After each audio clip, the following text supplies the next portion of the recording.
ఇక నిన్న రిలీజ్ అయిన సరైనోడు సినిమా టీజర్ కు మైండ్ బ్లోయింగ్ రెస్పాన్స్ వచ్చింది.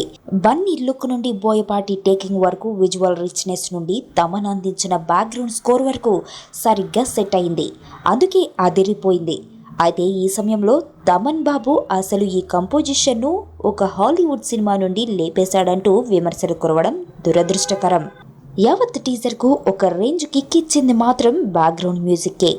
అయితే తమన్ కొట్టింది మాత్రం సొంత కొట్టుడు కాదు, అది ఇంగ్లీషు సినిమా నుండి అరువు తెచ్చుకున్న భావత్తు అంటూ విమర్శకులు విరుచుకుపడ్డారు. ప్రొమిథియస్ అనే సినిమాలోని స్కోర్ను యాజ్ ఇట్ ఈజ్గా లేపేశాడనేది వాదన. నిజానికి ఆ సినిమాలో అక్కడక్కడ వచ్చే నేపథ్య సంగీతం వినడానికి ఒకేలా ఉందిలే. అయితే ప్రొమిథియస్ సినిమాలో ఎలాగైతే సౌండ్ సింథసైజింగ్ ఎక్విప్మెంట్తో ఒక సర్ అనే కిక్ ఇచ్చారో, ఇక్కడ తమన్ బాబు కూడా సేమ్ టు సేమ్ అదే కిక్ ఇచ్చి ఉండొచ్చు. అందువల్లనే ఈ సినిమా సౌండ్ను అక్కడ కాపీ కొట్టారని అందరూ అనుకుంటున్నారేమో. సర్లేండి, ఏదేమైనా తమన్కు ఇలాంటి ఎలిగేషన్లు కొత్తేం కాదు. మరి ఏ విధంగా స్పందిస్తాడో చూద్దాం.